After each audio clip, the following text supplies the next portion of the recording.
အားလုံးပဲမင်္ဂလာပါရှင်။နှင်ပိုက်ကနေကြိုးဆိုပါရရှင်။ဒီနေ့တော့ကော်ပြရွက်လုံနေလေးနဲ့ကော်ပြလေးလုံနေလေးလာမျှဝေပေးပါရရှင်။ဒါဆိုရင်တော့နှစ်ဘလို့လုံးမလဲဆိုတာနဲ့ဘလို့ဖာကိုဆိုတလေးကြည့်ပေးကြပါအောင်ရှင်။ပါဝင်ပစ္စည်းလေးတွေကတော့ကျနရွက်မှုလေးရဲ့မူလာဥရဲ့ကော်ဖီရဲ့တရုတ်နံနံပင်ရဲ့ကြာဆန်လေးရဲ့ပါရှင်။ဒီပါဝင်ပစ္စည်းလေးတွေကိုရေဆေးသက်ဆင့်ပြီးတော့ပပလေးတွေလှီထားပေးလိုက်ပါမယ်ရှင်။ပြီးရင်တော့အိုးလေးထက်ကိုစီနှဲငယ်ထည့်ပြီးတော့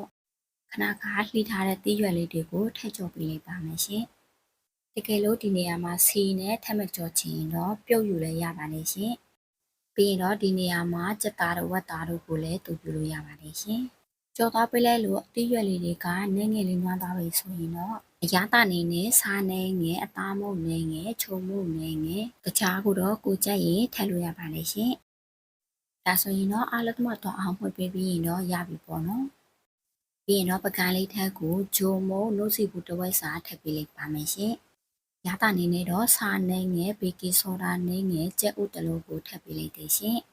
ပြီးရင်တော့ရေနည်းနည်းချစ်စီထည့်ပြီးတော့တမတော့အောင်ပြည့်ပြည့်လေးဖြစ်လာတဲ့ချိန်ထိမှုတော့ပေးလိုက်ပါမယ်ရှင်မှုတော့ပေးလိုက်လို့မုန်းနေရီလေးကပြည့်ပြည့်လေးဖြစ်လာပြီဆိုရင်တော့စကားလေးနဲ့စိတ်ထားပေးလိုက်ပါမယ်ရှင်ခုလိုမျိုးစကားလေးနဲ့ဆက်လိုက်လို့ရှိရင်တော့ရလာတဲ့ချေချိုင်မို့တာလေးကချွတ်ချွတ်အီအီလေးနဲ့ပို့ပြီးစားလို့ကောင်းတယ်ပေါ့နော်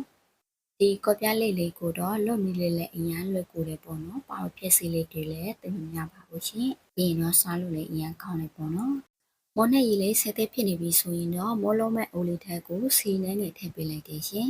ပြီးရင်တော့အိုးလေးကိုနှက်တော့အောင်တုတ်ထားပေးလိုက်ပါမယ်ရှင်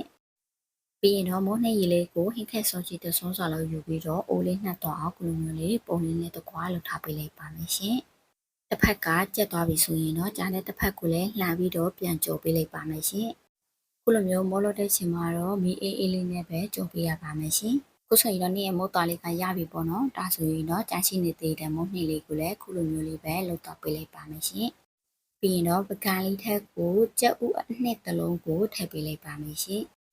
ပြင်ကအကာလေးကိုတော့နှင်းမတော့ပြဘူးပေါ့နော်ဒီကော်ပြားလေးလုံနေလေးကစေးပွားဖြစ်နေလဲရောင်းလို့ရတယ်လို့ဒီတိုင်းလေးကိုအိမ်မှာလုပ်စားမယ်ဆိုလဲရပါတယ်ရှင်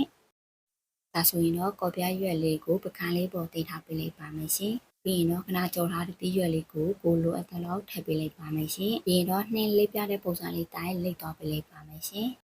ပြီးရင်တော့နောက်ဆုံးကြံတဲ့ကော်ပြားရွက်လေးမှာကြက်ဥနှင်းလေးကိုနည်းငယ်လေးကတ်ထားပေးလိုက်မယ်ပေါ့နော်ခုဆိုရင်တော့ကော်ပြားလေးလေးကရပြီပေါ့နော်ဒါဆိုရင်တော့အိုးတဲ့ကိုစီနည်းနည်းများလေးထည့်ပေးလိုက်ပါမယ်ရှင်ပြီးရင်တော့လိတ်ထားတဲ့ကော်ပြားလေးလေးကိုထည့်ကြော်ပေးလိုက်ပါမယ်ရှင်ကြော်တဲ့ချိန်မှာလည်းမီအေးအေးလေးနဲ့ပဲသူ့ကိုရှူဝါရလေးတားသွားတဲ့ချိန်ထိကြော်သွားပေးလိုက်ပါမယ်ရှင်ပြီးရင်တော့တစ်ဖက်နဲ့တစ်ဖက်ကိုလှန်လှန်ပြီးတော့ကြော်ပေးရပါမယ်ရှင်အဲ့မှာအိုးလေးကနည်းနည်းသေးနေတယ်ဆိုတော့အရင်ဦးဆုံး၄ခုကိုအရင်ကြော်ထားပေးလိုက်တယ်ပေါ့နော်ပြီးရင်တော့နေရာလေးလော့လာတဲ့ချိန်ကျမှကြမ်းရှိနေသေးတဲ့ကော်ပြားလေးလေးကိုထည့်ကျော်ပေးလိုက်တယ်ရှင်